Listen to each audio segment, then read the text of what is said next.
Good afternoon, everyone, and welcome to this third virtual dialogue in the framework of the Virtual Marathon of the Anna Lindh Foundation. My name is Issam Ben Isa, and I will be moderating today's dialogue.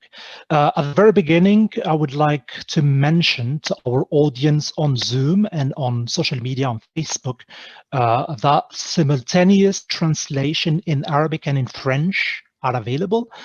So all you can do is to click on the globe sign on Zoom to choose the right channel. For the French speaking, so pour nos amis francophones, si vous êtes sur Zoom, ce dialogue sera aussi interprété en français et en arabe.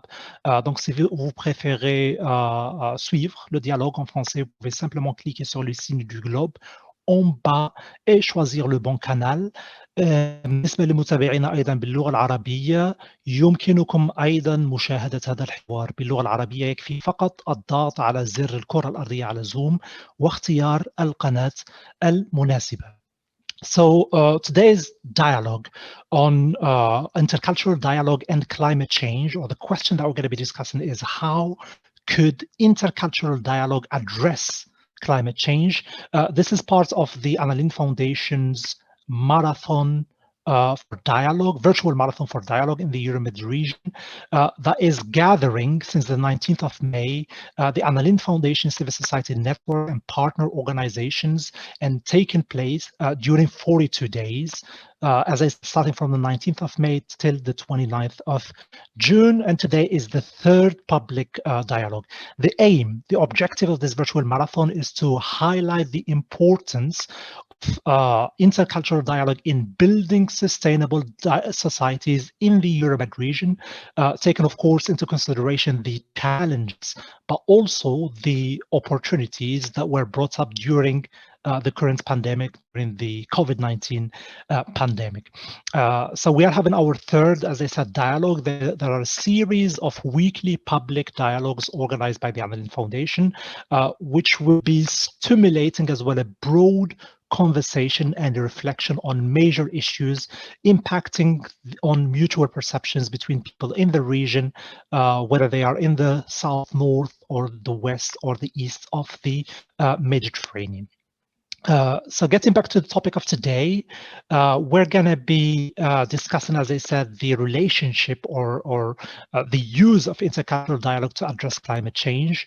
But just to give you as well a background to that, so according to the network of Mediterranean experts on climate change and environmental change, which is called the MED-ECC in their report 2019, so the Mediterranean region is considered as one of the global regions most affected by climate change and environmental degradation.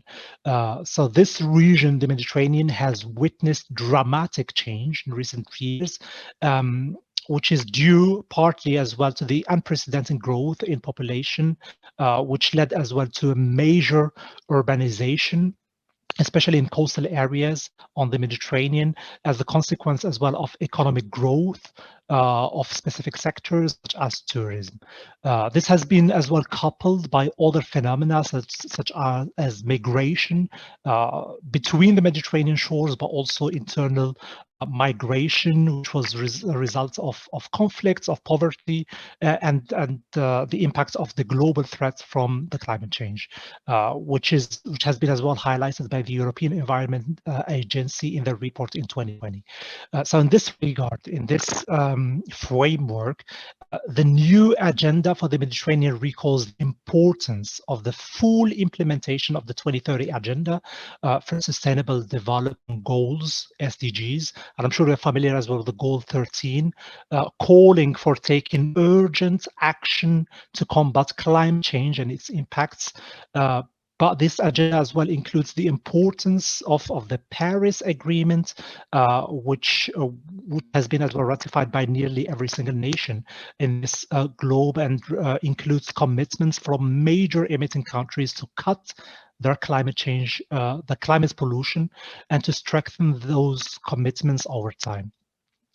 This new agenda, as I said, in the Mediterranean also underscores the opportunity that the European Green Deal for cooperation on strategic priorities that can help mitigate risks to human lives and livelihood across the Mediterranean region. So that was kind of a context. To get more concrete to our dialogue today, we're addressing a number of questions with our panelists and our high-level as well speakers.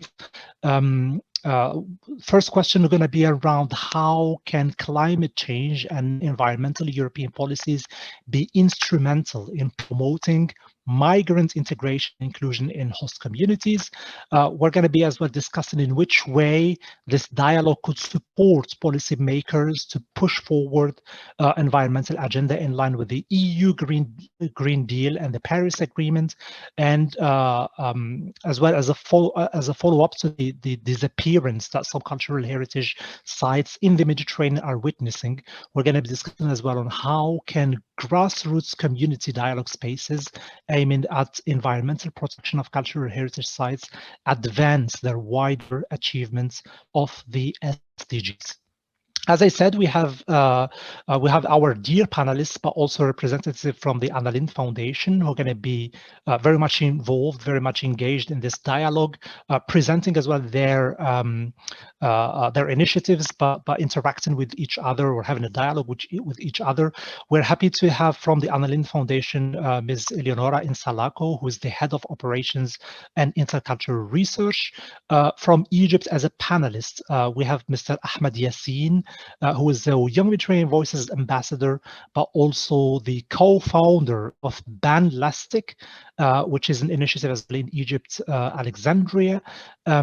We have as well from Italy, Ms. Gilda Catalano, who is professor of sociology of the environment and territory and professor of urban sociology at the University of Calabria. We have from Girona, we have Mr. Sergi Nus, who is a researcher and lecturer and part as well of the Mahmed project at the Geography Department at the University of Girona. As a fourth panelist, we have Ms. Rania Said. Rania Said, she is Youth Hub Manager at an initiative in Egypt called Alwan wa Awtar. We have also from Italy, Marco Musso, who is Account Social Media Manager of This You Can initiative and professor at the European University School for Tourism in Italy. And we have as well Ms. Sahar Mahfouz from Beirut, Lebanon, who is principal of a primary school, and she has as well experience in educating on climate change. Just perhaps before starting our very first speeches and our very first presentations, I would like just to remind a couple of rules, a couple of housekeeping as well elements. So we're going to be having the 2-hour dialogue lasting until 5 p.m. Central European Central Time. We're going to be having inputs from our panelists. Are going to be as well some interaction from them to you, our audience on Zoom, but also on Facebook Live. You have as well the opportunity to interact with our panelists by chat. Go to the chat section. You can either questions or comments or follow-up points, and we're going to be able as well to include them in the Q&A section. Please, if you would like to ask a question and make a comment, if you could address as well your question to one of the panelists, I think this would be as well helpful to the process. As I mentioned, there is a simultaneous translation in English and in French and Arabic, and the dialogue going to be in English.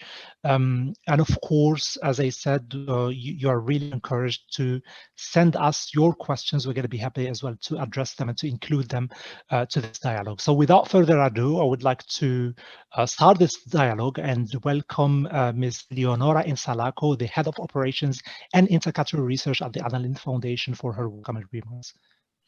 Good afternoon, Aysam. Good afternoon, Mr. Yassin, Ms. Catalano, Mr. Nus, Ms. El Sayed, Mr. Russo, Ms. Mahfouz, and good afternoon to all of you that are participating in this conversation on a topic that is crucial not only for our work, but we can say for our very same existence.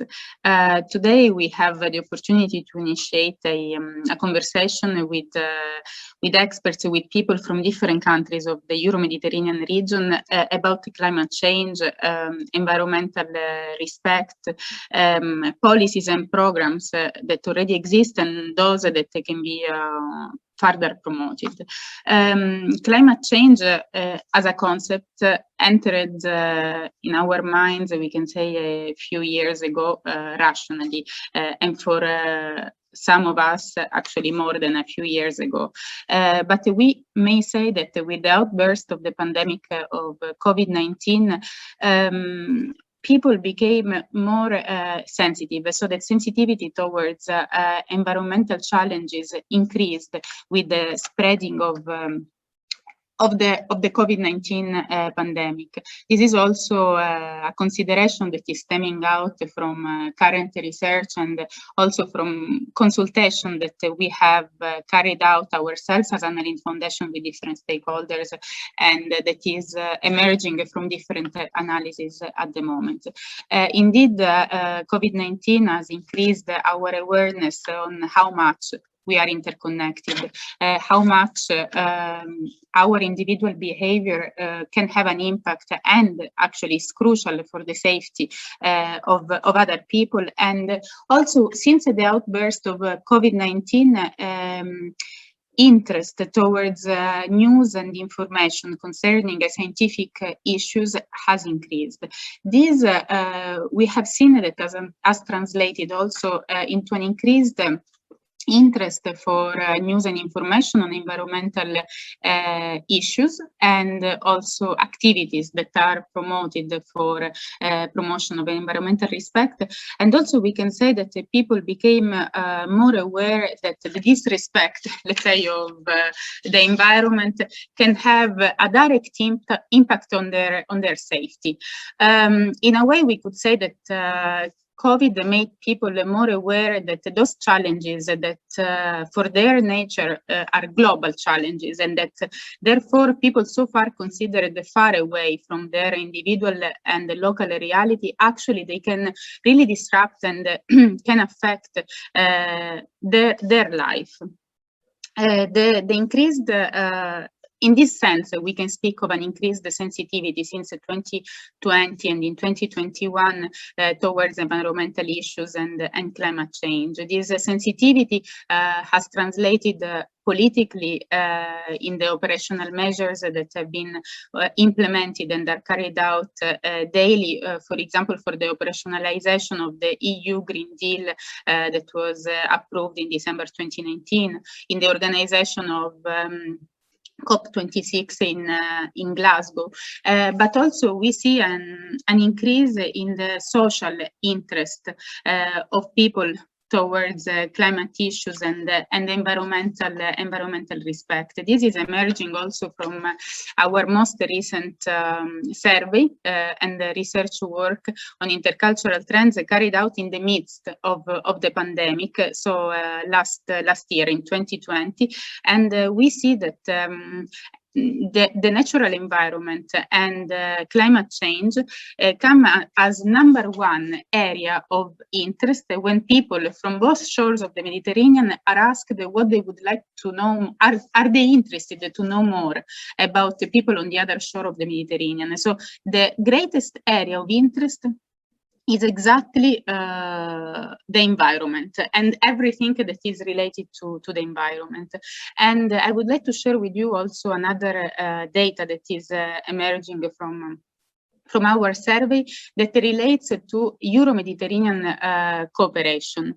Indeed, we have over 80% of people north and south of the Mediterranean that consider that greater cooperation around the Mediterranean can really benefit and can contribute to the environmental sustainability of our societies and our countries.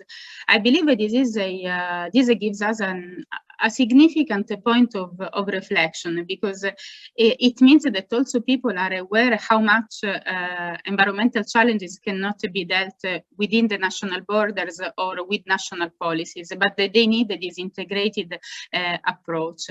And here I would like to borrow a proposal, a call that actually Professor Vila Subirus from the University of Girona shared last week when we had a meeting with some journalists, media representatives, civil society and young people. He was calling for a Mediterranean Green Deal, so to go beyond the EU Green Deal, given to the fact that the environment is actually the area that sees the two shores of the Mediterranean completely interconnected, and that any solution can be really found together.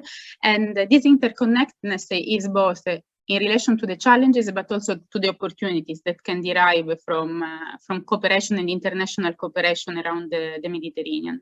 I would like just to share let's say a last reflection that on which I hope we could discuss further today and in the coming period, that is also stemming from the analysis that has been carried out by Professor Traore from IUM, and that is also an author in the upcoming edition of the Annalinde report on intercultural trends. And so she develops this analysis on how much the environment also is linked to migratory flows. There is too little attention on environmental, what she has defined and what studies define as environmental migration, that actually is an important component of migratory flows in the Mediterranean. And also there is little attention on the benefits that activities, actions in favor of respect for the environment can also bring to social cohesion. So cohesion also among the different and diverse groups within society. Environmental migration is still quite absent also from the media narratives that are related to migration. And here it is worth reflecting, but this is really an open question for debate, whether, for example,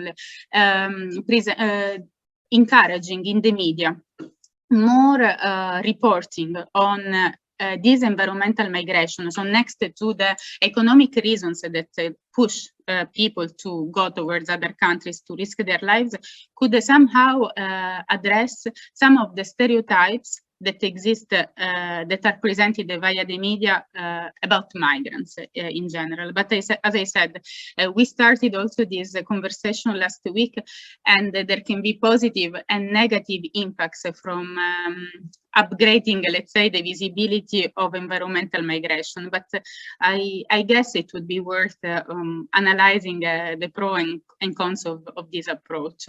As I said from the beginning, this is a starting point of a conversation that we hope can continue in the next months, especially for the fact that with our action, we can really make a difference. And we have a panel where we have researchers, university professors, educators, young people, civil society activists. So we can really talk about a systemic approach. And I believe that this debate of today can give us an example of what it means to promote intercultural dialogue to address one of the most pressing challenges of our society, that is actually climate change. So now I would like to give the floor to our panelists that can tell us much more on this topic, and I hope all of you enjoy this conversation this afternoon. Thank you, Aysam. Yeah, thank you very much, Eleonora, and thanks as well for the data you shared. I think it presents as well a good framework, a good introduction to our dialogue. I mean, I would take from what you presented basically 2 or 3 elements. The first one, that people in the Mediterranean are aware about the importance of environmental issues, but also they are willing to collaborate on that. I think we're going to be diving deeper in those 2 elements during our dialogue, but we're going to be exploring as well the other point you mentioned on the relationship between the climate action and the social cohesion.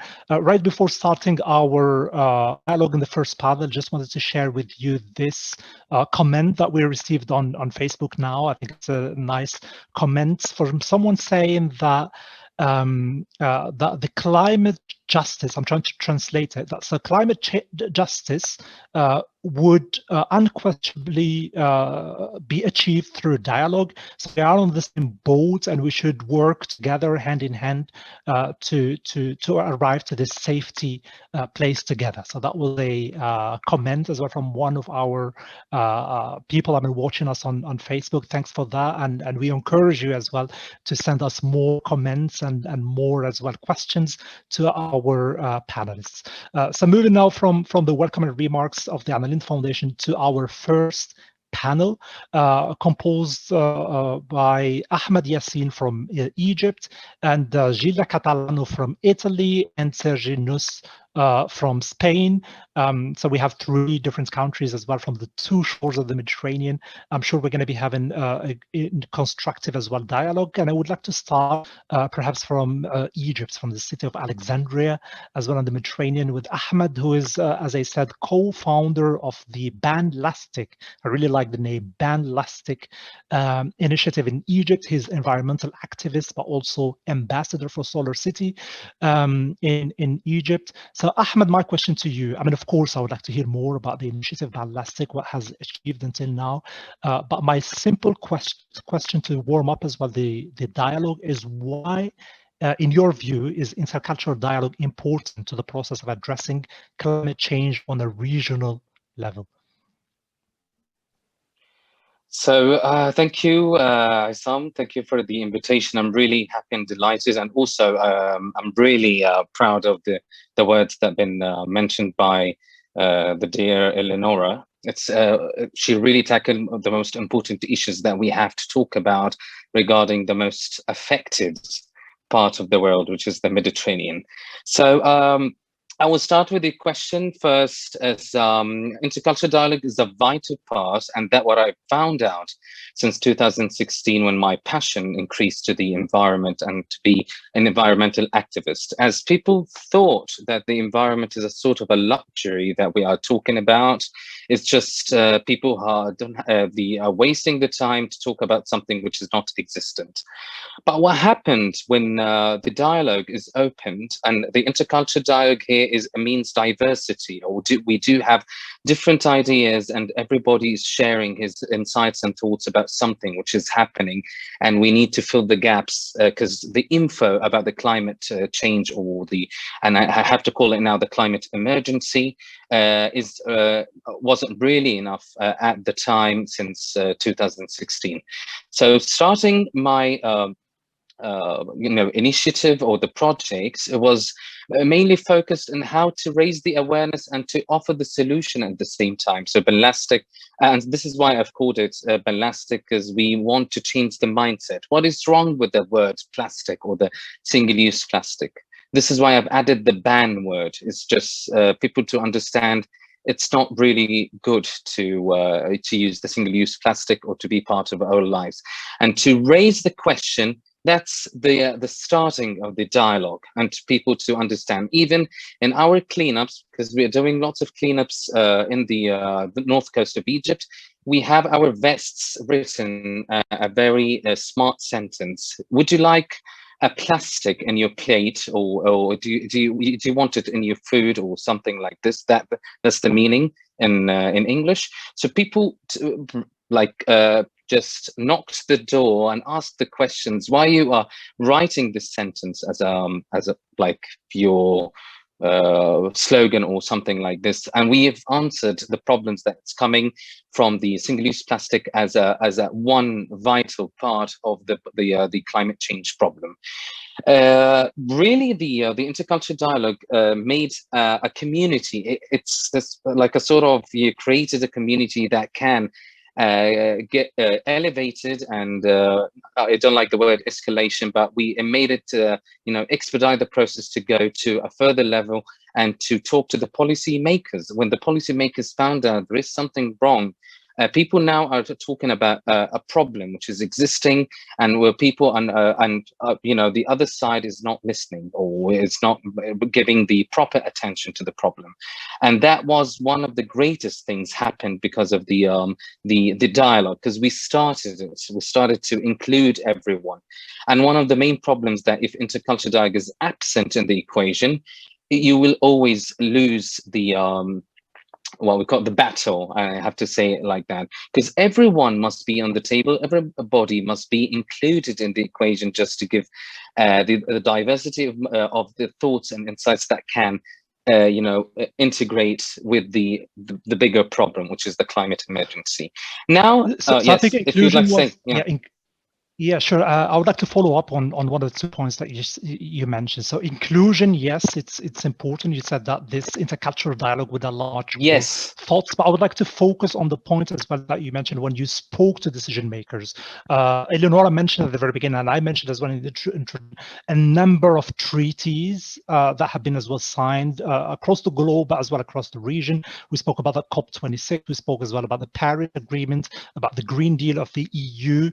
To you, what do you think that the decision makers in your country, but also across the region, Mediterranean region? I mean, we heard as well this discussion about a Mediterranean Green Deal. What do you think that they could do better to help people like you who are doing as well some local actions with perhaps using as well some intercultural elements? How can they help you to achieve basically your goals in a better way?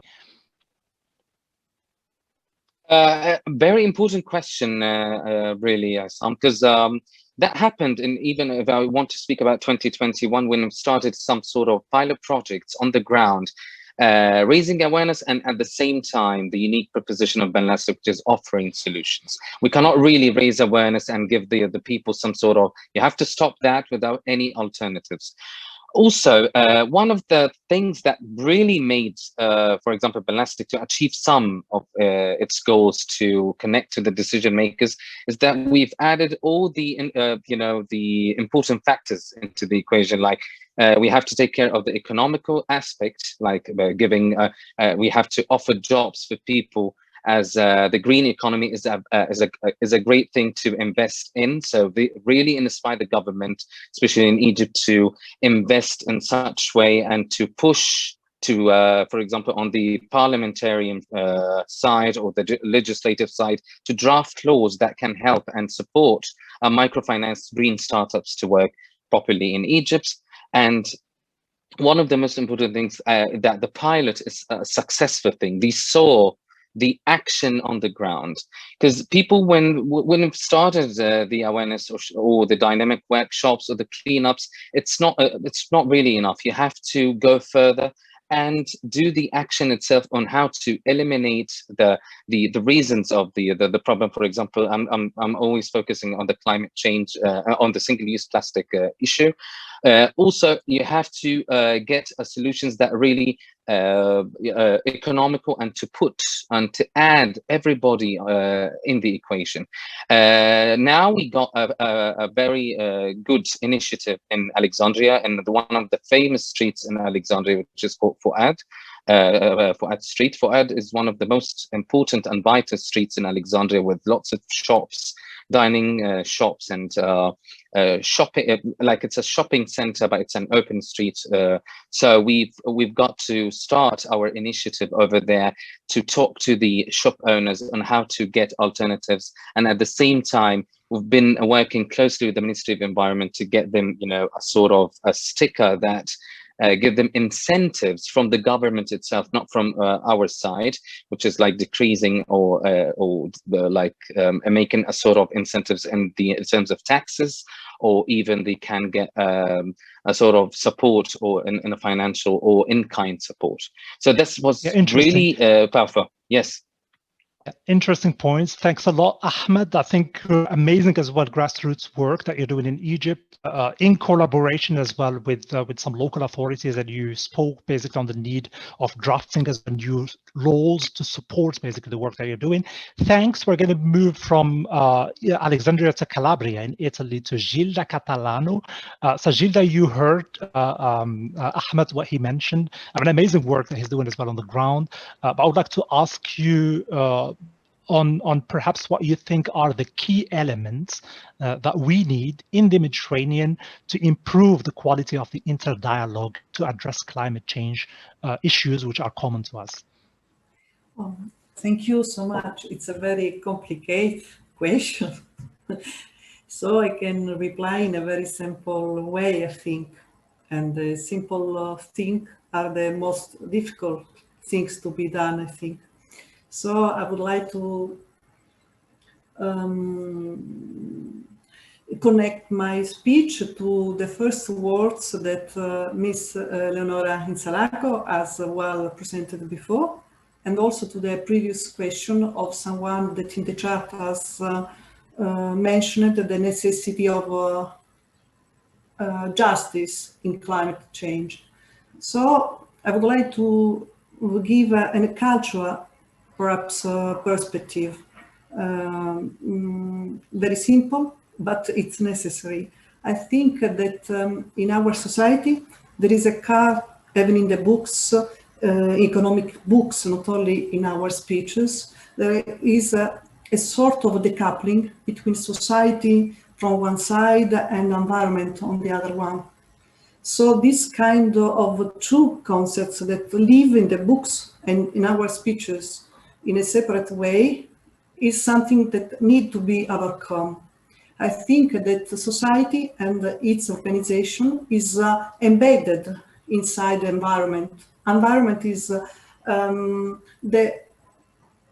the larger concept that where we are included. So only if we think our social organization inside the biggest wider circle where we are inserted, the planet, the environment, we can understand that every social action is immediately an environmental action.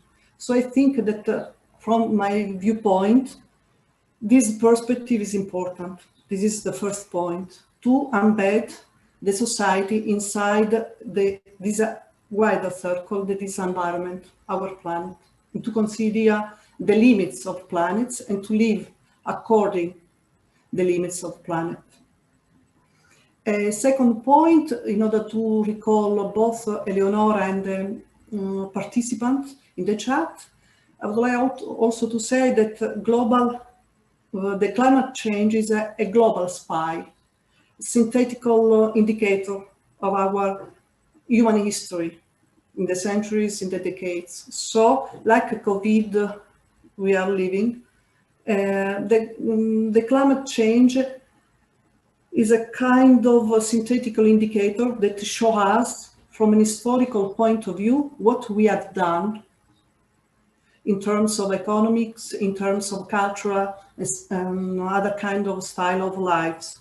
But it's interesting, according to me, the climate change and the high degree, it's an historical indicator, but it's interesting because it is a special historical indicator, because this historical indicator show the geographical differences.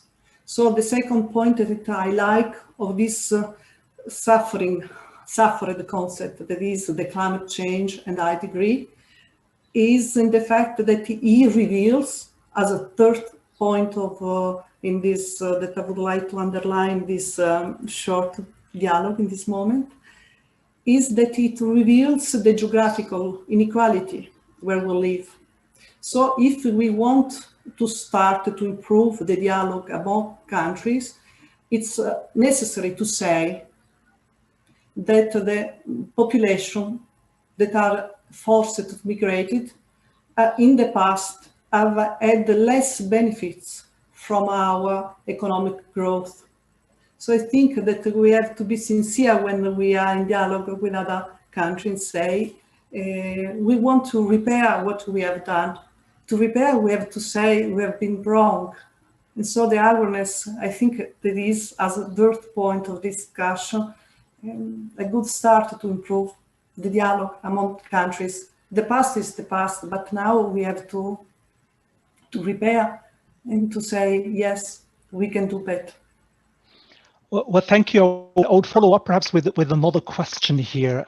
I mean, the point you mentioned, I find it really interesting when you said that climate change is kind of a synthetic as well indicator of as well collaboration across the region, and it reflects to a certain extent the way of life, the economy. But I'd like to ask maybe another question as well as in the framework of the movement, which is happening as well globally and regionally, and the role of youth in that. Do you think that the language and the way young people are addressing the issue of climate change is different perhaps from the previous generation? Do you think that there are new dynamics in that? I am very optimistic towards the younger generation. I have been teaching for more than 20 years about environmental issues with people that are 20 years, not so young, but anyway, the future. And I think that are more sensitive than adults people can think. So in the classes that I know, or the young people that I can experiment when I walk outside the university, I think that the young generation are more concerned in spite of our perception, adults' perception. So perhaps it is the first generation where we are living in the contemporary time that cannot say too much thank you to the past generation. So generally, in the previous cultural framework, we say thank you to the past generation for the things that you have given to us. But we have also to be sincere when we have a dialogue. So I think that the young generation cannot say now, thank you to the past generation. So this is the second step necessary to say. Okay, well, thank you very much, Gilda Catalano. We're going to be moving now to Girona, to Sergi Nus, with perhaps another question to build up as well on what Ahmed mentioned and Gilda mentioned on the diversity, on our collaboration on climate change, which is considered as a synthetic indicator. So you are not only, lecturer at the geography department of Girona, but you are also an environment activist, being involved as well in many initiatives and many as well campaigns in Spain. My question to you perhaps is to go much more into details on the link between cultural diversity, intercultural dialogue, and climate change or sustainable development goals. In this case, we're speaking about the goal 13 on climate change. So what's the link between them? Why we say that this is important? Well, let's see if I understand your question, and the answer is more or less correct. But to me, that the first great link between the climate crisis and this intercultural dialogue, it takes me to the concept of empathy, to the concept of more profound values, in the sense that we are, and I have to say, this shore of the Mediterranean, we tend to be very Eurocentric, and what we are seeing in the Mediterranean, all the migrations or all the migration process is very dramatic, and there is all this growing, let's say,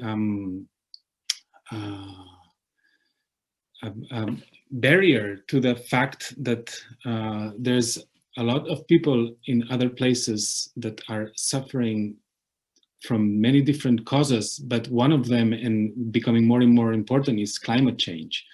And the necessity of migrating is not something that you do because you feel like it. The fact that people risk their lives to change their place of living is very basic. It's very a question of survival. So I hope that intercultural dialogue will, first of all, or will be one of the cornerstones to learn about unknown realities and unfelt situations, and help us be more empathic as a society towards those that have the need to leave their homes and find a better future somewhere else.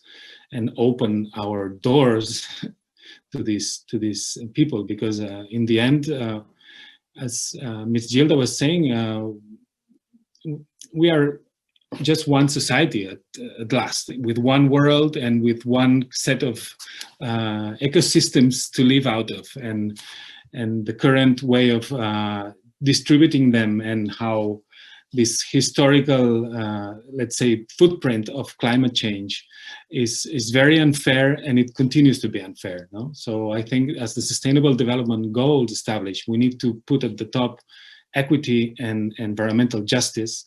And I think that intercultural dialogue is a very good way to address that challenge. Okay, thanks. I think another question, because we heard as well this suggestion at the very beginning. I mean, I really like it when Eleonora presented the idea of the Mediterranean Green Deal. Do you think that there should be as well an initiative which is much more kind of located in the region, specific to the region as well? I mean, of course, not to replace other great treaties and initiatives, but something which is much more specific, given, I mean, what you mentioned, there are other elements. You said that those campaigns, those mobilization as well around climate change could help in promoting as well empathy and inclusion of those migrants in host communities. But this idea of having something on a Mediterranean level, do you buy it with this idea?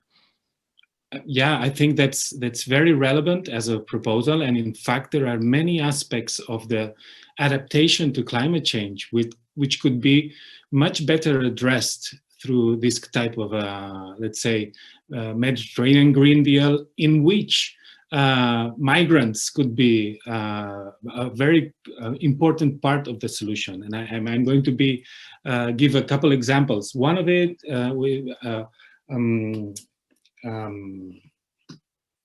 Ahmed already said, and it's this issue with waste. It's amazing how much waste we are throwing into our common sea, no? And of course, I cannot put myself in the place of a migrant, okay? But I have the feeling that a person who has to migrate, one thing he or she needs is to find a sense or a purpose in the place where they end up going to, and being helpful to the host society. I think that can be a way to actually have a better integration process. And the truth is that as much as I know, programs for the, let's say, capacity building or for actual activities for migrants are very little. In fact, there's not much planning, and I can tell, but about what I know is young teenagers and young men and women who migrate, they end up in places where they can be lodged, but they don't have much to do. So although they are somehow hosted, I'm sure that they would be much happier if there were real relevant programs for them to do things. And in the same sense, another field in which, let's say, at European scale and at Mediterranean scale, we're going to have a great challenge, is how to adapt our landscapes to climate change, and how to make rural areas more fire resilient or more, let's say, high temperature resilient. And in that field, or in that aspect of development, I am very certain that there's a lot of people needed, and that, of course, as we are suffering in many places, urbanization is at the same time abandonment of rural areas. So we need more people in the rural areas, and we need more people ready to work with forestry, to work in farming, and so on, to change how our landscape is and how it will be affected by climate change. Thank you very much, Serge and Nus, for your inputs. I mean, indeed, the point on the resilience of those landscapes around the Mediterranean is really central. I'd like to get back to Ahmed in Egypt. So, Ahmed, you heard Gilda and the points that she presented, but also Serge. Would you like to follow up on? I mean, do you identify basically some of the concepts, some of the ideas that they've been presenting, and if you would like to follow up on any of the points they raised? Yes, I was really interested about the points regarding the migrants, because it alarmed me. I've been thinking about for 6 months now that the climate change will be a main factor for displacement of lots of people, especially in the Mediterranean, that the most affected place, and people think now on how to overcome those problems. That's one of the most important things, and this is how it comes that everybody must be included in the on the table of intercultural dialogue, or the dialogue itself. So also as another part that one of the most important points is how to think, or how to start the discussion or the dialogue itself, because I got a very important point that we have in our environmental community some people who are extremists to the extent that people cannot really understand, and they are sort of advocating in a very aggressive way, which gives the wrong sense of the thing. But now we have to change the tune. We have to be emotionally intelligent to how to address, or to get the right language to talk to the people. And that happened exactly with in my initiative, or my other work in environment, that I need to have the proper way to start and to talk and to engage everybody on the table. So a really important point, and I would like to thank them for enlightening me for several things that can be applied to my work and the next phase. Thank you. Okay, thanks, Ahmed. Let's see as well what Gilda perhaps would like to add. And I want as well, I mean, you heard as well Ahmed twice, but also Sergi. So any follow-up points, but also if you have any kind of concrete recommendation on what could be done as well further from, I mean, there are many frameworks that have been implemented across the region, across the globe. But do you think that there is still more to be done by decision makers to help activists across the Mediterranean, across the globe, to reach their goals and to contribute to the sustainable development goals? I think that the international agenda has told many good things. I think that we have the urgency to initiate as soon as possible the adaptive and mitigation instruments that formally we have. So I think that we are also to start immediately. We have not enough time. We cannot say to the heart, we have been wrong for so long, so tomorrow, don't worry, we're having a Green New Deal, because the times of the planet are not the times of a human being. So I think that the times are a different magnitude. So I think that it's necessary to start day after day. So I think that the recommendations are so many, but we have to do immediately.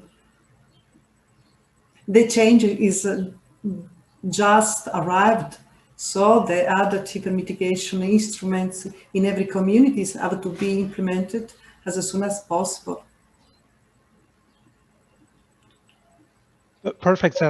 Thanks, Gilda. I think the message is also to take action as well now. Getting one last time, perhaps, to Sergi. I think your proposal, I mean, your point as well on migration is something which sounds to me as well really interesting. That'll be as well follow up from Ahmed. Concretely, as again, I mean, you mentioned that the climate action could be as well a tool for integration. What needs as well to be done? I mean, I'm asking this question to perhaps a concrete proposal or concrete recommendation to improve, such initiatives, to replicate them. We understand the urgency about what could be done as well, not only on the European perhaps level, but also from the perspective of the south and east of the Mediterranean. That was to me? Yes, that was to you, Sergi. I thought you were asking Ahmed. Well, I think that that's what we are trying to work on with this kind of, for instance, this project Mehmet, no, that we are developing at the University of Girona, which is precisely on how to exchange between different universities of both shores of the Mediterranean and reach a common master's degree on environmental change in the Mediterranean. No? So that way we will have a more consistent understanding of what are the issues all over the Mediterranean basin, and have professionals which are many young professionals, no, as we were saying before, no, which have a different sensitivity towards environmental issues, which may as well engage in a more active lifestyle, not perhaps like, as we were talking about, less prior generations in which you might be a very important professional, but maybe then your lifestyle is much more linked to your income than to your values somehow, no? So I think those are challenges in which these younger people, they will be so much facing the consequences of climate change or environmental change, that they will have this let's say bravery to be professionals, but at the same time active citizens in their civil society, and being much more proactive in what are the ways to transform their local realities, as Ahmed was proposing, no? And how to mobilize, because in the end we will need everyone participating in tackling the climate emergency and making our environments more resilient to the changes that we face. Yeah, thank you, Sergi, but also thanks to Ahmed and to Gilda. That was the very first discussion of panel number 1. I think we've heard really good inputs from the 3 speakers from Egypt, Italy, and Spain. We've heard as well some concrete recommendations, concrete proposals about the role as well of policymakers in drafting the necessary laws to support those grassroots activists on the ground to get as well their message through and their as well objectives through. We spoke about the urgency of taking action now, as well in light of the global agenda which is existing right now. And we just heard as well from Sergi the point of having more dialogue to understand more the issues, the realities, the challenges, and the need for proactivity to have basically everyone engaged on the ground. So thank you very much again, Ahmed, Gilda, and Sergi. We're going to be moving right now to our second panel, but you will have later the opportunity to answer the questions from the public. Before starting panel number 2, a kind reminder to our audience, in case you just joined now, the discussion on Zoom or on Facebook, you can interact with our panelists. You can just write down your questions, your comments. We're going to be having a section of around 15 to 20 minutes right after the panel number 2, and we're going to be presenting your questions, and you will get as well answers from the panelists. So moving right now to the panel number 2 with as well 3 diverse profiles from 3 different countries. We have Egypt, Italy, and Lebanon. So we have Rania As-Sayed from Egypt, Marco Musso from Italy, and Sahar Mahfouz from Lebanon. And I would like to start perhaps with Rania from Egypt. So as I mentioned earlier, you're a youth hub manager at Alwan wa Awtar, and you work as well on dialogue. You believe as well in education as the pathway to any grounded social change. My question to you as well, linking this to our topic on intercultural dialogue, how can grassroots community dialogue spaces aiming at environmental protection of cultural heritage and climate change as well in general, how can they advance wider achievements of the SDGs, of Social Development Goals? Okay, talking while being mute. Thank you, Isam. Thank you, everyone. So intercultural dialogue or linking dialogue in general with a topic with climate change is like climate change is not really obvious to everyone. It's not like a common sense. But actually, climate change for me is not only a natural phenomenon that is squeezing our potentiality to live the life we want. Actually, it's a crisis when it comes to perception and envisioning, the ability of people to receive or perceive the reality and the crisis of the climate change and envisioning the future. So lots of questions are posing themselves in such moments. So are we capable of envisioning the future in such circumstances? Are we perceiving the consequences? Are we setting our priorities right? Are we able as individuals to appreciate our abilities to change and make change? So intercultural dialogue has the ability to answer these questions, or maybe at least engage deeply with them. Not all communities and not all nations are aware of the results of such crisis. And as a result, the citizen, the everyday of the citizen is not responding to the cause, is not responding to the danger. And based on our experience on this planet, not everything is happening top down, not from the government to the people. It sometimes comes from the people if they're really aware and they're pushing the governments to do what they believe as right. So dialogue has the ability to do that, to empower people, to shift the paradigm, to alter the perception of people, the perception of themselves, that they can do something towards such crisis, and at the same time share practices from their own cultural background. So when we're adding the intercultural aspect to the dialogue, the power is magnified. So opening a platform wherein people can interact with each other, empower each other, and the majority goes for humanity, not for their own culture or their backgrounds. When they feel respected and listened to, they will feel that they can make change, and they, as a result, can engage with this crisis, with this phenomena, and other phenomena that are essential to work on and with.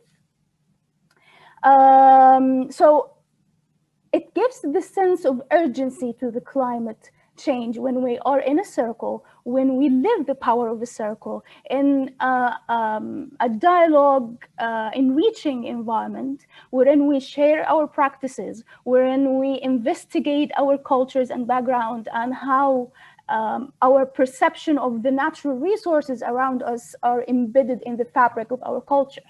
And how our cultures and how our environments and our systems are pro saving our environment or not. So education and intercultural dialogue can have a great effect on working in such topic.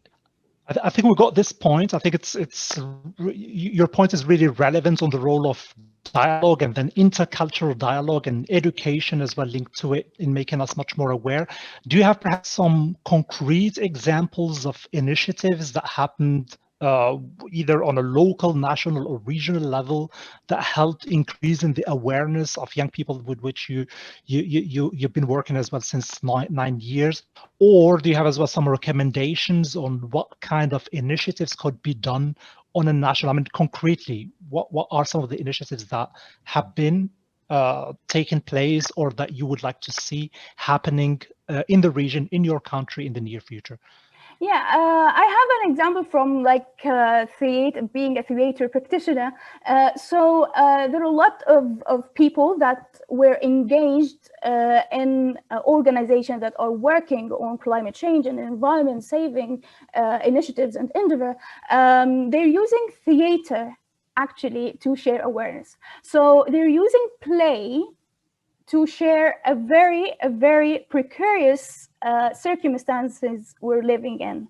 So there are a lot of themed theater performances are being now founded and curated, wherein people can engage as participants and play and laugh, and then maybe engage deeply and emotionally with the subject. And based on that, they come out of the room with very concrete information that they are living in a very, or they're living the crisis, and they have the ability to do something. So theater, for instance, and lots of informal and non-formal education pedagogies or methodologies or pathways can be used to work on the topic.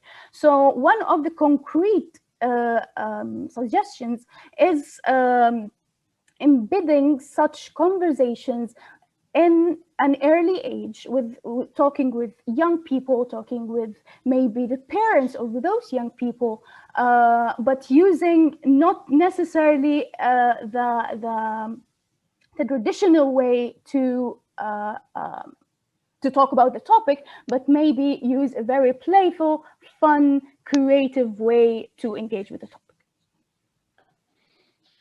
Interesting points on working as well with the new generation, with the youngest generations coming as well now and facing perhaps the consequences of what's happening right now in terms of risks and challenges. Thank you very much, Rania. We're going to be moving to Marco Musso in Italy. Marco, you are account social media manager of Dress You Can, as I mentioned, and you are as well working on addressing as well some of the consequences of waste or of fashion as well waste. I think this is as well very specific points. So I would like perhaps to hear more about the initiative that you have, Dress You Can, and perhaps have as well your view on from the fashion sector and from international cooperation as well on how can we address those, can we have some common approaches to reduce the waste in the fashion industry? Yes, hello all. I'm also the Vice President of Comuna Marea Onlus, and we are realizing a project that I will talk about later. I think that we have a great challenge now. This is the last call for our planet, and not mine, not yours, but our. The industry have to switch to a real green approach. More justice and opportunity for all. No one can be forgotten. Only with inclusion for me and collaboration between countries, it could be possible. We are realizing a project co-financed by ALF Foundation and European Union called RINF, Recycling in Fashion. You know, according to a United Nations report, the fashion industry bears a large share of the responsibility for global pollution. Is the second one after oil industries.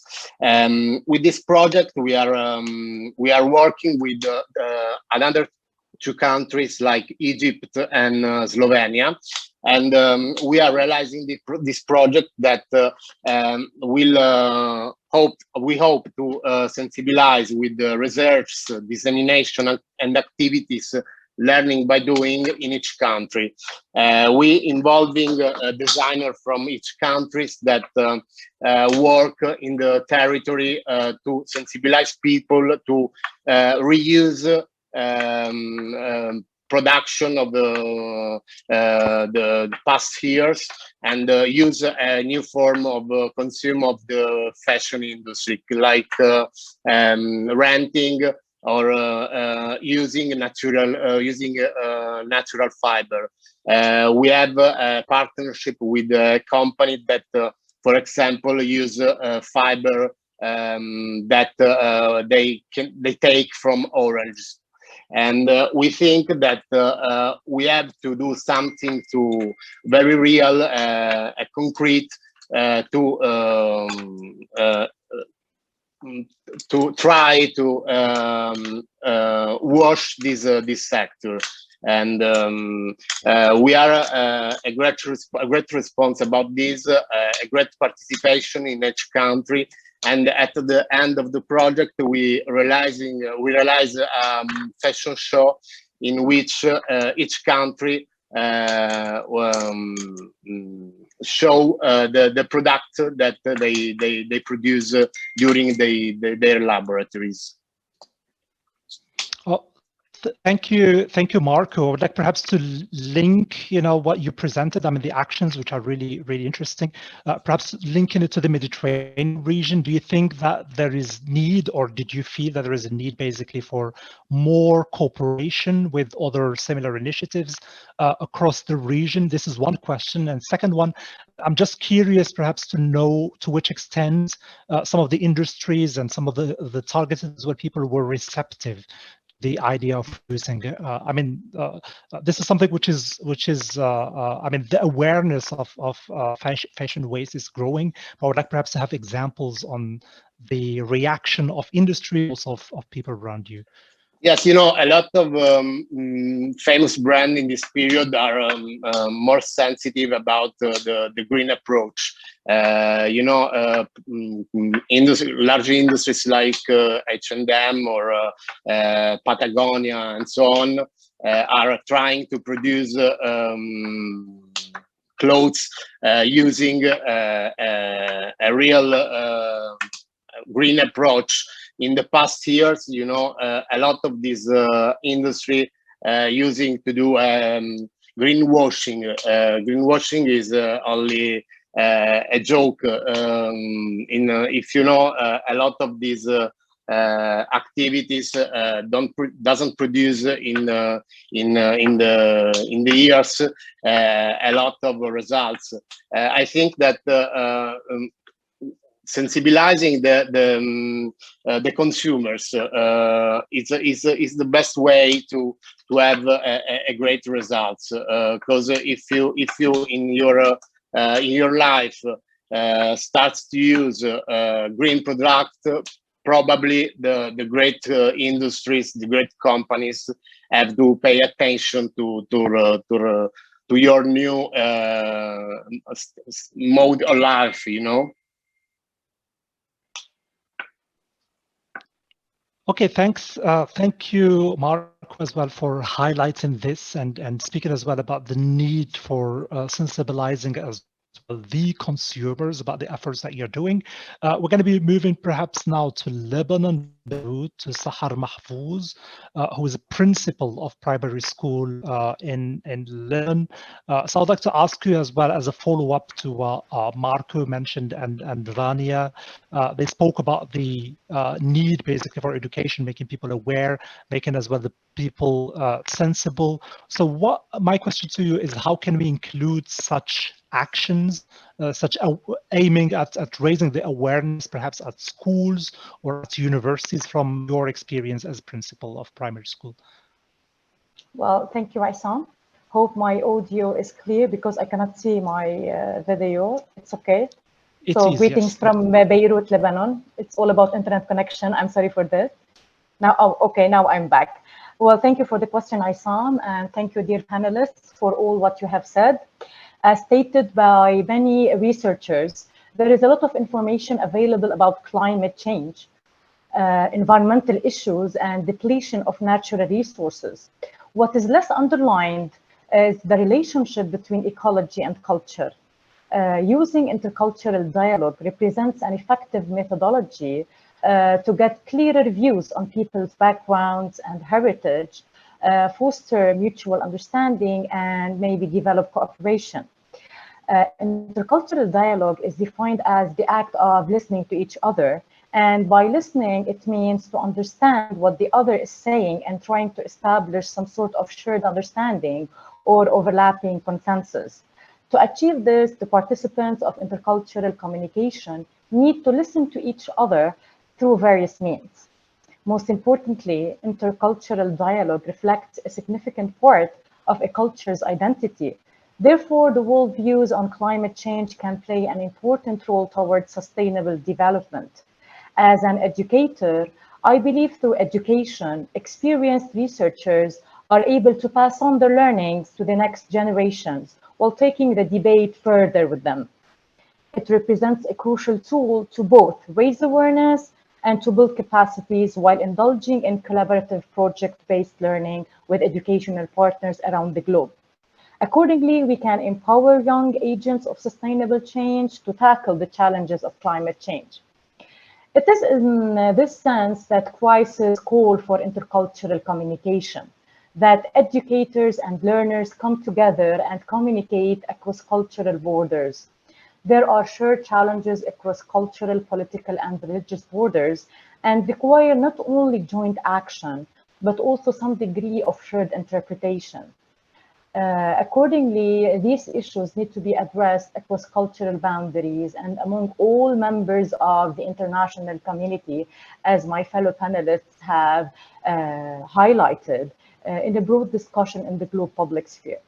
So in order to achieve this, I believe that as educators, we are responsible of maybe revising the curriculum, implementing a well-focused professional development program to empower educators on the effective use of intercultural dialogue, maybe allocating proper training and resources, whether human, physical, or material resources, to implement intercultural dialogue about climate change, and also encouraging unconventional thinking to develop the learner's sense of creativity and innovation, so that we can come up with authentic and effective solutions for this crisis.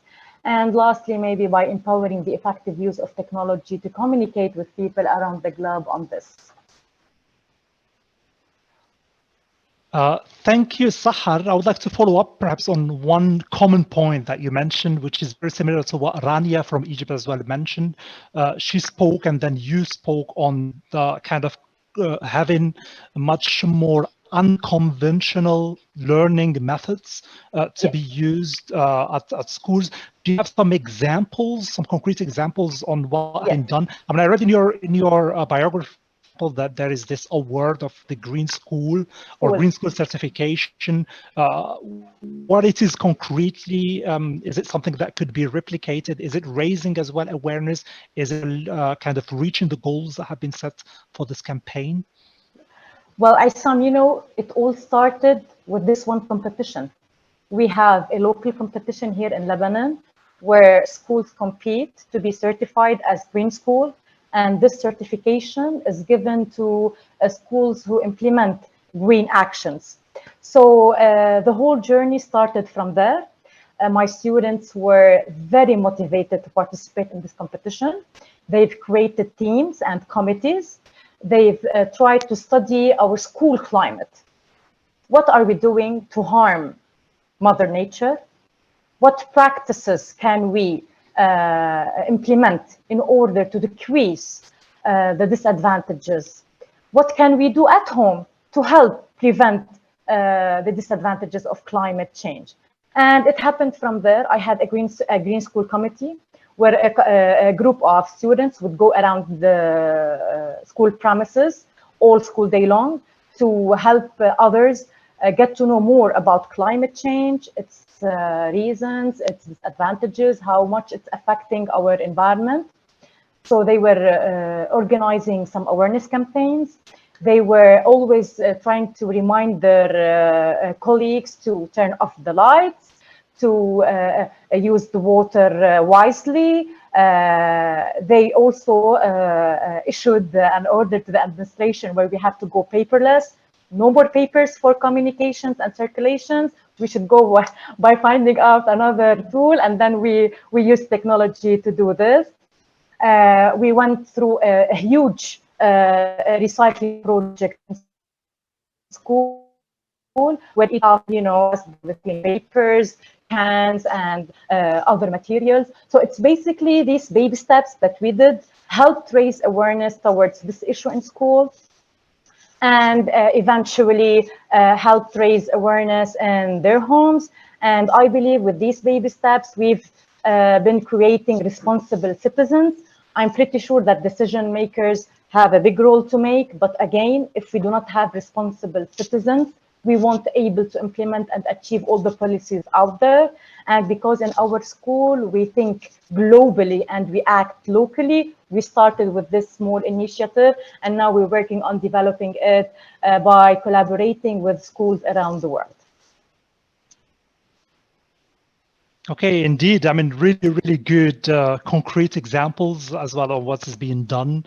at school. And indeed, I mean, they do seem as small actions, but they are actually really, really impactful. You've been speaking about those pupils or those students bringing actually some of the things that they learn at home, but also to society at a very early age. So this makes us very optimistic about the future of those people, but as well of their communities. Thank you very much, Sahar Mahfouz. I'll get back to you as well in a bit, but I would like to see as well the reactions from Rania and from Marco as well first on the things. So I'll start perhaps with Egypt from Rania.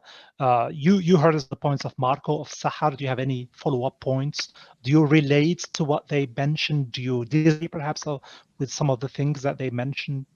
Actually, Please, I love their presentation so much. Actually, I love how education, and whenever a discussion that starts about education, everything links with each other. So Marcus was talking about the everydayness, how we connect our cause and our actions to the everyday life of a citizen. So it's not about talking, speaking big words and big terminologies, but in the same time, linking everything to their own everydayness. And back to Sahar, I love how she gave a concrete example, because we have a similar project called in Arabic tikrar, or repetition. How we work with young people and we teach them it's not about big projects, it's all about everyday life and something that you can do on everyday basis and impact the society on the long run. So I love how I'm in Egypt, she's in Lebanon, and we have something similar going on. And that's the beauty of education process, and that's the beauty of opening an intercultural dialogue and forming a circle where people can talk to each other, learn, engage, and connect. Thank you, Rania. Let's see as well Marco's reactions as well to what he heard from Sahar, also from Rania. I think that education is fundamental for next generation. But I think that we have an important role living every day, changing our approach to consumer life, using mind when we choose to buy something or not. And for me, these two approaches are absolutely complementary, and they have to work step by step all together, and for a new society in which green and the respect for our planet is the principal focus. Also, obviously, the inclusion and the collaboration between countries, for me, is absolutely fundamental. That the use of our life, in each day of our life, is sustained by the collaboration, and but also with the teaching in the school, and to teach to young people how is correct to live, to respect our planet. Yeah, thank you, Marco, as well for the follow-up. Sahar, again, to you, perhaps the floor, if you would like to follow up on what you just heard now, or to the previous as well statements by Rania and Marco. Well, definitely, I'm amazed by all what have been said by the panelists. They are all specialists and environmentalists, so they really know the idea. They really use those big terms to help raise awareness and highlight the importance of the actions that needed to be implemented right now. We don't have time to postpone it. As an educator, I grasp all of this and try to change it into how can I help my students become responsible citizens who are aware or who value the resources of Mother Earth, and what alternatives can they use so that they don't go for the extensive use of or maluse of the natural resources that we have.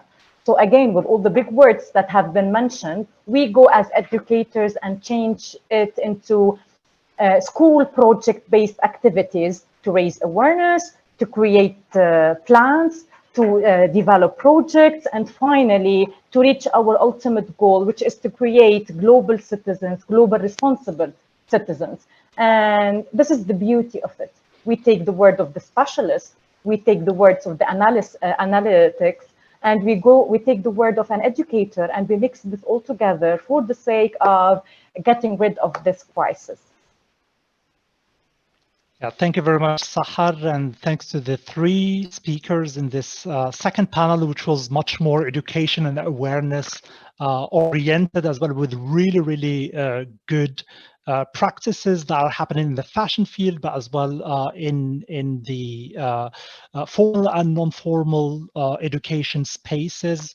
We heard as well examples from Rania and Sahar on those, and from Marco as well on the fashion.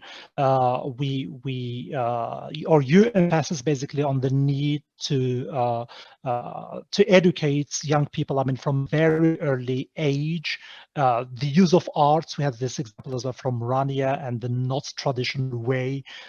We had as well some recommendations on revising the curriculum to and empower the educators, making them much more aware about the climate risks, and design with them as well some climate actions in collaboration with other schools. And we heard as well another point on the need of sensibilizing as well the consumers, and need to have as well similar campaigns. So thank you very much again, Rania, Marco, and Sahar. I think we're getting now, we still have around 37 minutes, but we will dedicate around 20 minutes to some of the questions that we received as well from the audience, and I would like as well to thank them for that. So I do have in front of me 3 or 4 questions that sound as well really interesting.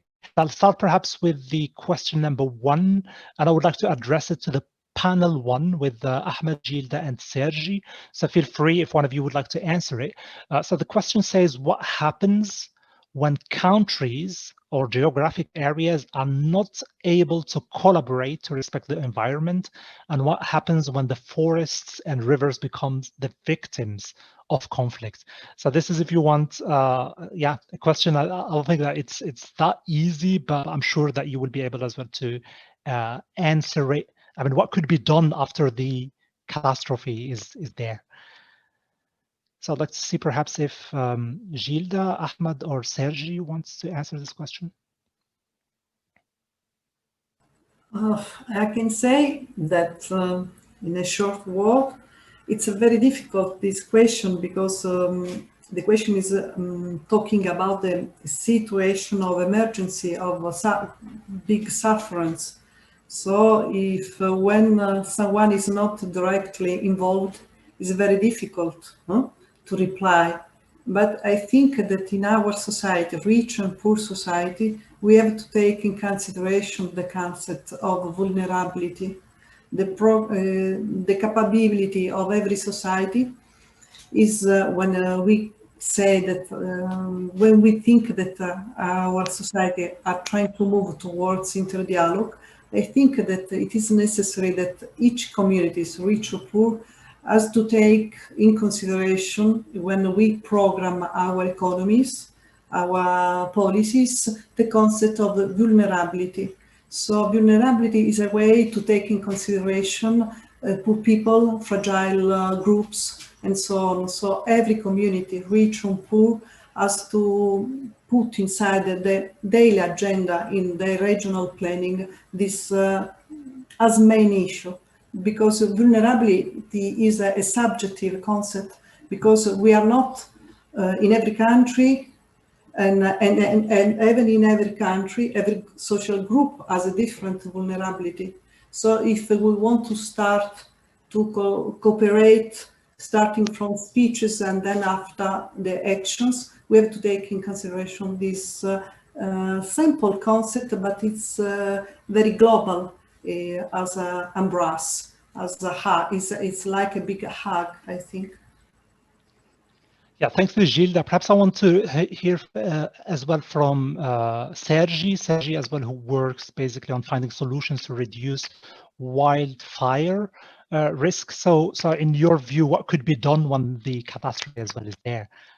I mean, this is a scenario as well that could happen. So well, the truth is that that scenario will be more and more real in the future. No, let's say that when we think about the coronavirus crisis,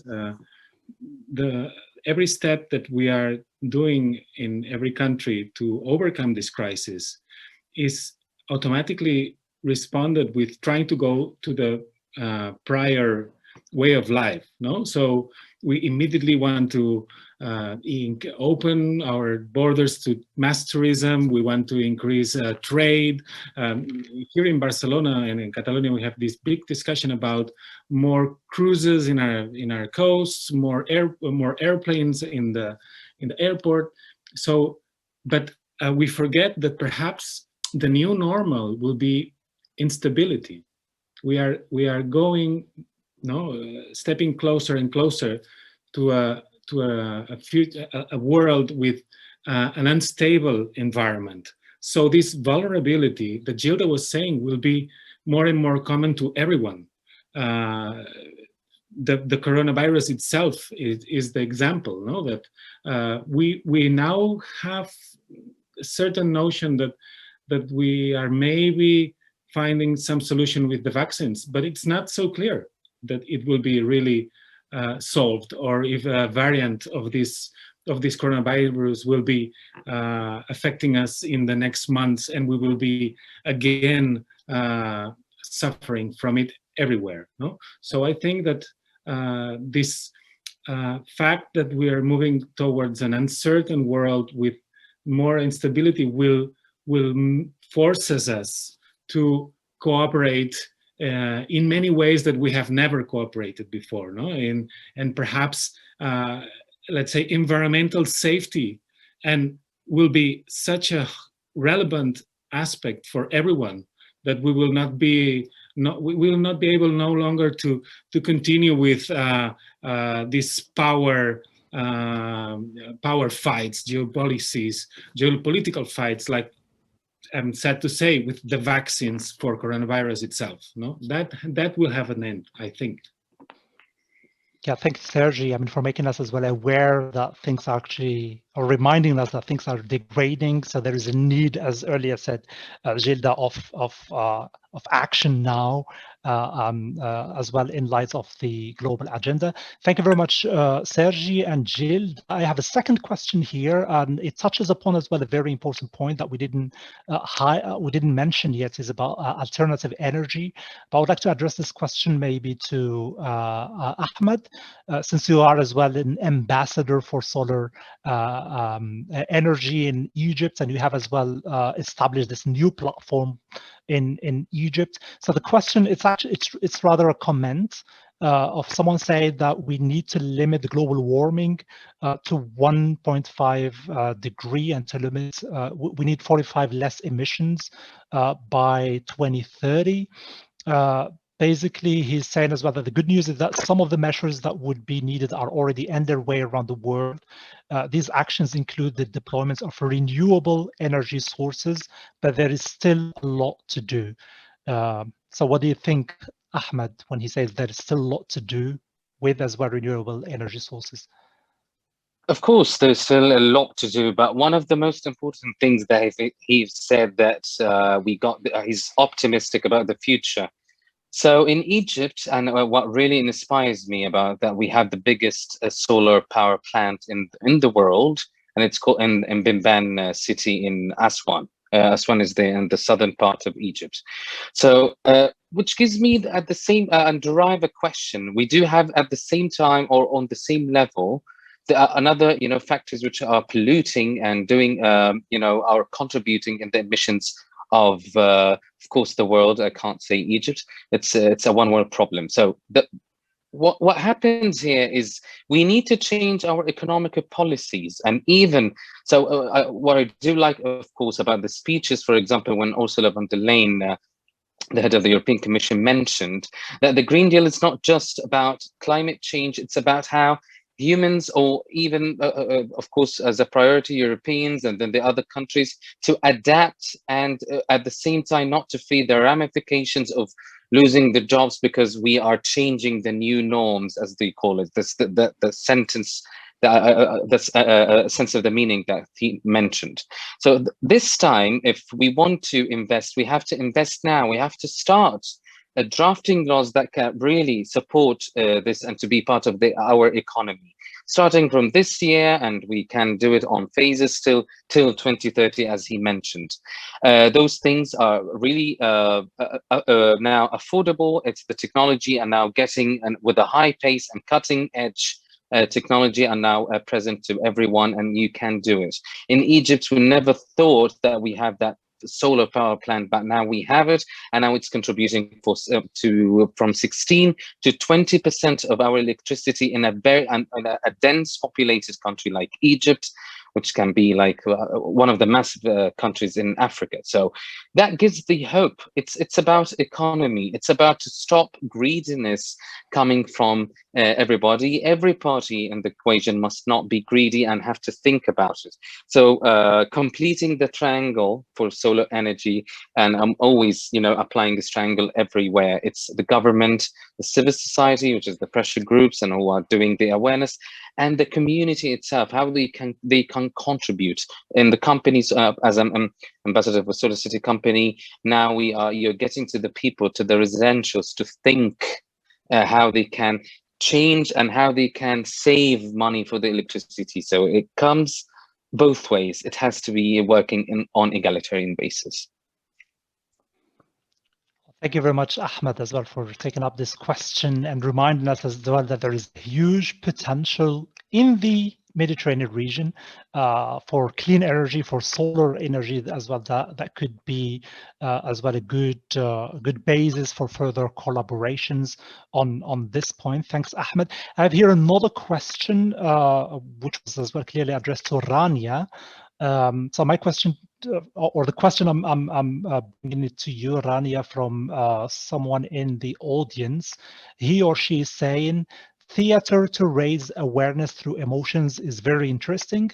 How to make experience change last over time? Okay, so I'm not really sure that I get the point, but I'm gonna answer based on what I understand. So you're talking about how the impact can last over time. So there are different approaches to this. So from a theater practitioner experience, so it's all about follow-up. It's all about how deep the experience was, and the limits of your responsibility as well to measure the impact that you've made. So the first point is, if you're doing an experience or a program that wherein you're using art or theater-based approach, you can design an experience wherein you meet people in different milestones in their life and see how far the experience impacted their life. So it's about an educational design, how to design an experience wherein you can measure the impact. The second thing is how far or how deep the experience is. So for instance, if you're working on a program that you see people for only one time, you won't expect something happening on internalizing the knowledge. It's all about the intellectual awareness. So you're raising or you're sharing a specific information in a very playful way. But if you're doing a program wherein you meet people 8, 12, or maybe 20 times, you can expect a long-term impact. And the third thing that I always mention, we're talking about art and education, is how to specify your limits and how the moment that you leave in the circle and leave the impact takes its course.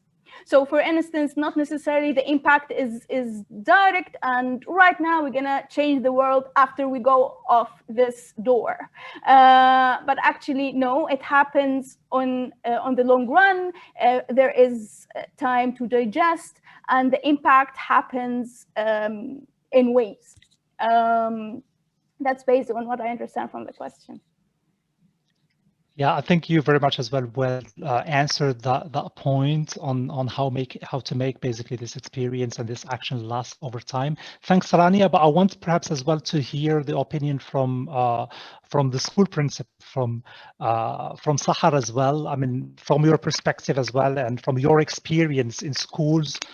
Is it something as well that you work on? Is it something? Is there some specific methodologies that you use to ensure that the experience will be lasting over time? Perhaps just to bring a second perspective to that interesting question. Thank you, Aissam, for such opportunity. I totally agree with what Rania has said.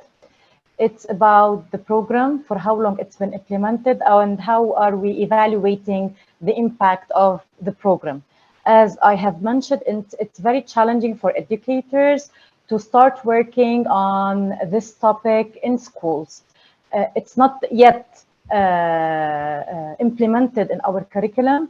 It's based on an additional program that schools would take this initiative to adapt.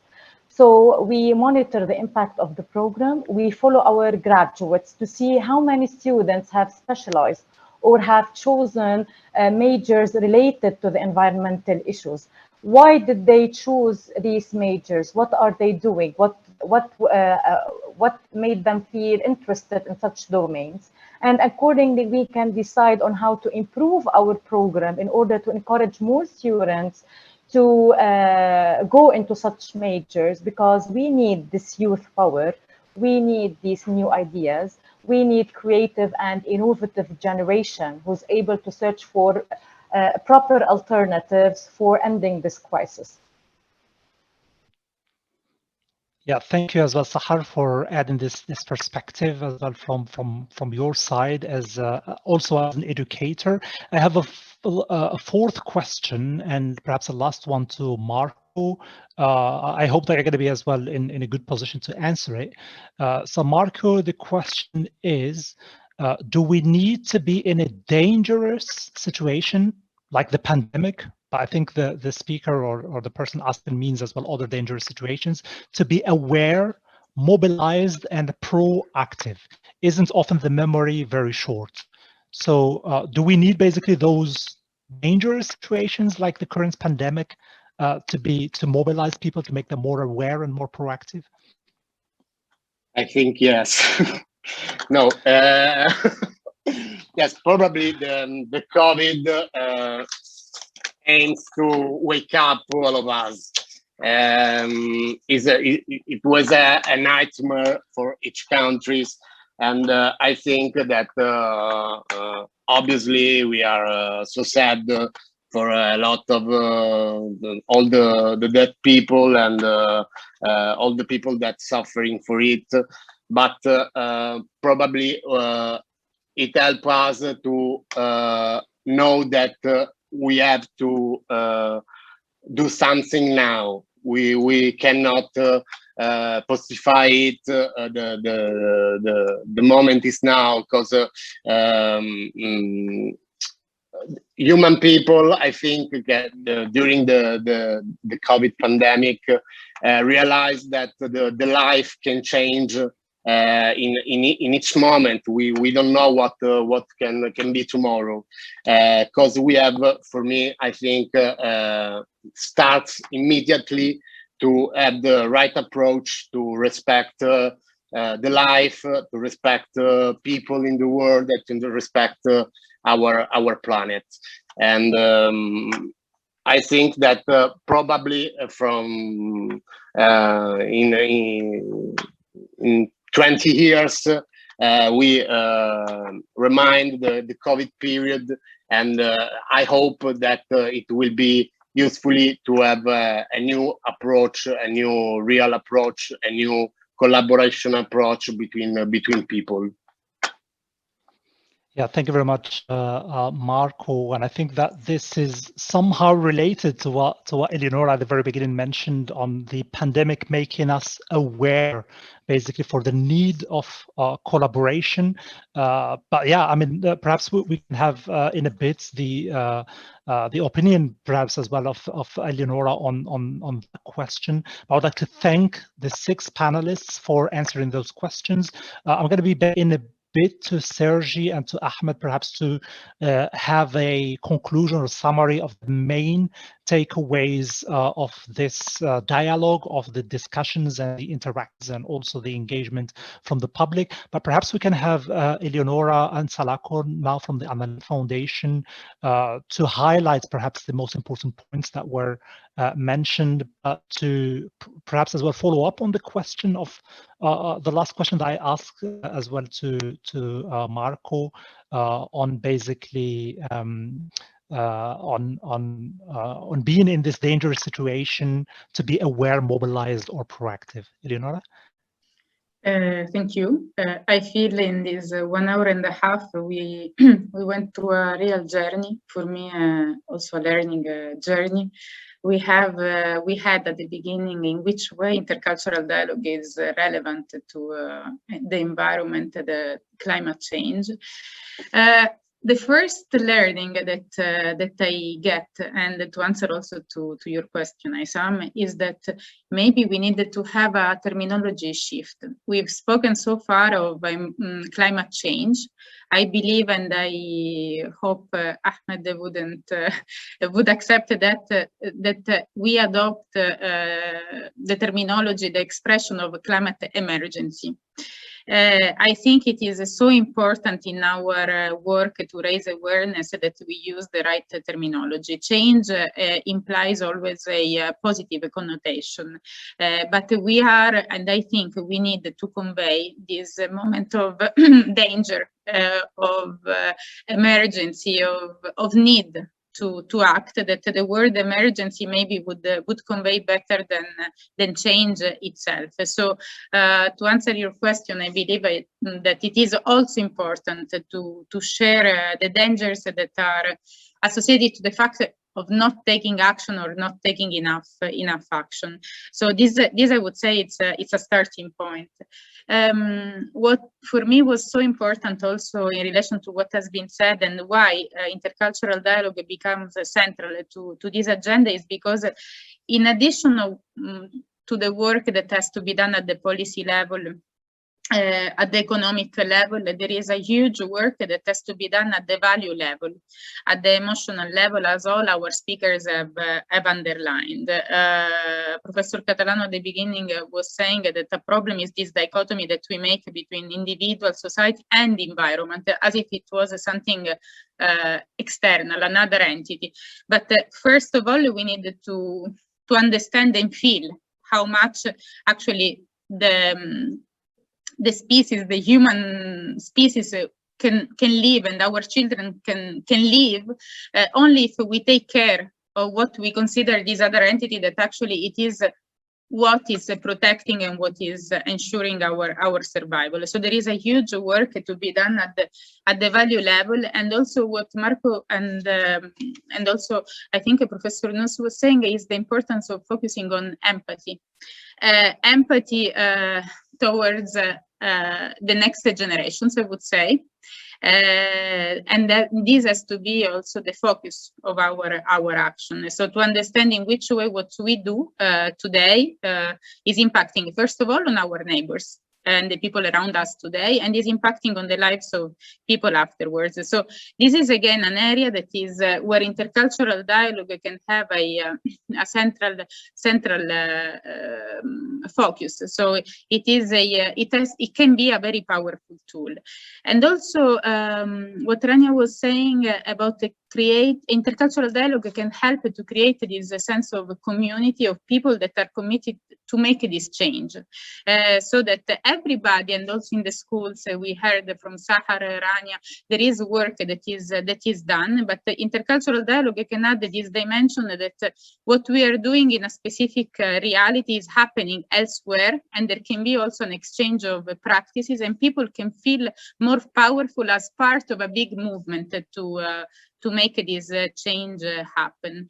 Intercultural dialogue can be also very powerful to exchange practices and promote innovation. When what we heard from Marco about the fashion and natural fiber and the people producing fiber from oranges, if I understood correctly, for me, this is like a spark And it was said in one conversation, but imagine how much we can learn from each other with this tool, just to talking with other people. So for sure, to identify innovative practices, dialogue is a major tool, and dialogue, of course, to promote international cooperation. As it was said, the environment cannot be an issue, a topic, an area that can be addressed individually by one society, one government, one municipality. So for sure, this is also key. It was very interesting as well, the importance of this systemic approach. And Ahmed said it very well at the end. We have these 3 layers that they need all to be active: government, civil society, and the society, the people. There is no ideal solution here with a top-down or a bottom-up approach. They have to be integrated. But again, what we can do in our small world and with our mission, now I'm speaking with the hat of Anna Lindh Foundation, is that we work with people and for people. So I would say that we need to work on the layers of civil society and the community, and raising awareness, so stimulating the knowledge, the interest, the need among the people has to be our mission. And we heard that there are tools like arts, education, also digital tools, the media. They can be powerful ways to convey these values, this awareness, and this knowledge. So again, we have an important mission, but what we heard today is that we have the tools. I mean, and it seems so concrete with the experiences that you shared, what we can all do together. So we have a huge challenge, but we can all contribute to make this change. I think your contributions were all so touchable, so understandable. Ahmed speaking of street food and talking from to the shop owners one by one and making them understand what they can do and what consumers they can do. This is easy. I mean, and organizing a theater play. Don't take me wrong. It takes lots of work to organize this, lots of planning, a lot of investment, but it is feasible. So what I'm taking from this debate is that, again, there is this huge challenge, but we can contribute. And as it was said by all of you, we need to start now. And yes, I think it is important to speak of a climate emergency, not to scare people, because as you said, there is hope, but to call for action as of today. And thank you very much again. And I'm also looking forward to hearing from our panelists what are your also takeaways from this discussion. Thank you to everybody.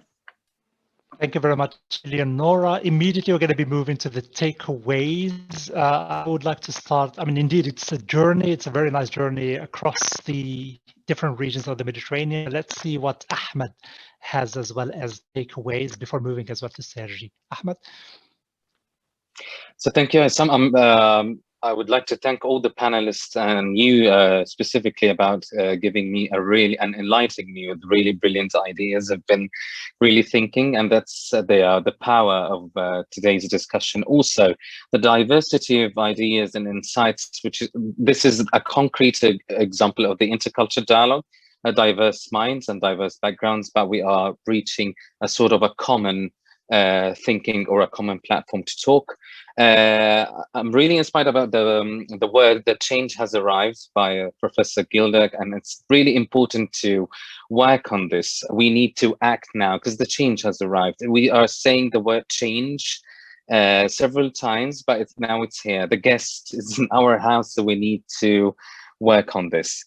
What is really important to also happen today, that we are filling the puzzle, and every part of the puzzle is different, but we are completing the whole picture on how to work extensively on the issue and give everybody the chance to express himself and to be part of the change itself. So I really like the on educational basis when mentioned by Sergi, the common master degree. It's a really brilliant idea to have the shared knowledge between the two shores, and how people can think about, giving each other the most important info to deal with the problem. It's a one world problem. I'm always quoting it as well as the pandemic. So it's another pandemic that we need to tackle, and we need to stop it. Also, the next generation to be part of the education system, mentioned by Honorable Saha, and how she said that the educational curriculums, we can start with the new generation, because he will be, part of the future that we are talking about, and how we can start an immediate action to have a better future. And it's a very important point when she mentioned how to have a cross-cultural dialogue, especially in the part of the education. In terms of policies, and I really like the how we can connect and to build up and amplify on the Green Deal, for example, what is really mentioned by the Honourable Eleonora, that the part of doing a Green Deal is the amplification of the signal by an initiative by the European Union. So it can be part of this, a vital part also that can inspire the other world, as this is the most affected area. Policies are really important, as I've mentioned in the triangle. It's so we can complete each other. I liked in terms of the actions on the ground, and this is also a very good part of my initiative of that project and the civic company, when Marcus said how they are trying to tackle a very, we call it notorious industry, like the textile pollution, the textile itself. The textile pollution is very vicious, and has lots of problems, like, for example, lots of electricity are being consumed, water, chemicals, everything. So it's like the whole package of the climate change, or the climate emergency. So I really praise what he's doing as going further with the fashion industry to be green. Last but not least, I really admire and how to get into the arts, and the arts to be a part of the future, even in my country, or the Mediterranean. The arts are really a good message, a very powerful tool to expedite and amplify the signal, and to show everybody. So the theatric performance, really very brilliant idea, I think. And I saw two theatric performances before in a DCAF festival. Happened in the last one, 2019, unfortunately, before the COVID hits. So it was really great, inspires people who were not really aware about the problem. So they thought about it, they think that there is something wrong, there is a problem. So arts are really important, and we have to go for it. Last but and I would like to end that, thank you very much. Diversity is the power. Intercultural dialogue is a vital part of adapting to the climate change. Thank you very much, Ahmed. That was the takeaways from my grassroots as well activists. I'm moving from Alexandria to Girona to Sergi. Please, Sergi, in less than 3 minutes, if you could, as well present to us your takeaways from today's dialogue. Okay, thank you, Aysam, and I had to get everyone congratulations for this dialogue. All the contributions from the panelists were really interesting, and actually they were the way to show that how all these variety of things are happening all over the place, which are somehow interconnected and driving us towards the same direction. No? So while we are facing change, we are changing to be able to be part of the change that we need. No, not just the change that comes to us. No, so I think that we are creating like a new language and building a common idea of what is the Mediterranean region that we need, and it's a region that is built from the, let's say, the contributions of every country and every person and every initiative, and that's a very powerful message in order to ask for a Mediterranean Green Deal. I think this is a very smart proposal that would help us put together all these stakeholders that Ahmed was saying, no, that you need in order to actually be effective in your challenges or in your campaigns. So as historically, intercultural dialogue has been the way in which humankind has spread knowledge, transferred new technologies, tackled development gaps between territories and society. I think we are now just doing the same, but looking into a future in which we all have a say, because we are all going to be part of this common Mediterranean region that is changing with us. Thank you very much, Sergi, and thanks to Ahmed for your takeaways. I was actually planning to present as well my takeaways. I think that you summarized all the points. I would like perhaps just to mention perhaps very quickly 2 or 3 points that I would take with me as well from today. I mean, the first one is regarding education from an early age. I think that was something that sounded really interesting to me, using as well unconventional ways on the urgency of acting now and the fact that we need everyone. I think that was the second as well thing that was really strong as well to me. And that idea of the triangle, basically, I really like it as well, having the people, the civil society organizations, but as well the institutions being involved in this process in promoting intercultural dialogue to combat climate change. I think those were my main takeaways, but I will not go in depth. I think they were really well summarized. So thank you to the 6 panelists that we had today. I mean, in panel number 1, we had Ahmed Yassin, Gilda Catalano, and Sergi Nus. And in panel number 2, we had Rania Sayed, Marco Musso, and Sahar Mahfouz. And of course, we had as well a representative from the Anna Lindh Foundation, Eleonora Insalaco. The discussion was really rich, really nice. So thanks a lot for that. And thanks to our audience as well for your contribution with really nice comments and really good questions. We hope as well that the panelists answered as well your questions. You can still react. We would like to read maybe later some of the reactions. I mean, this is what I do right after the dialogue, go into Facebook and see some of the comments. So please, in case you still have some follow-up points, you can as well drop them there. And some of us perhaps will be able as well to read them. I would like just to remind that maybe 2 or 3 last things, that there is a report, policy recommendations, and a short video that will be made as well available on Facebook, on the page of the Anna Lindh Foundation of Facebook. So this is something that will be as well made available. Another thing is that there will be a pop-up right now of a poll, and I will allow around 30 seconds to 1 minute to the people joining us on Zoom, and as well to the panelists, perhaps to click and react on the screen about your satisfaction with today's public dialogue. So this is a short poll, and I will just stop for nearly 10 seconds, allowing you perhaps to fill it in.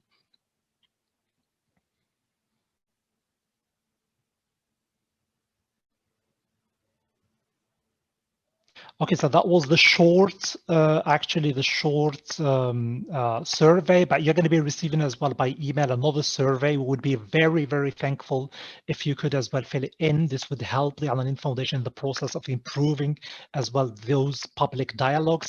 And the very last point is that this is the 3rd, but not the last dialogue. This is still, there are still 4 remaining public dialogues on the 9th of June, the 15th of June, 23rd of June, and 29th of June. You can follow the Anna Lindh Foundation's Facebook page or being informed through emails at some point. And please make sure you register and then to join us and to contribute to the upcoming public dialogues that we're having. So this is the end of today's dialogue on intercultural dialogue on how it could address climate change. I would like to thank you again, everyone, and I hope to see you very soon on the 9th of June in our upcoming session. Thank you and bye-bye.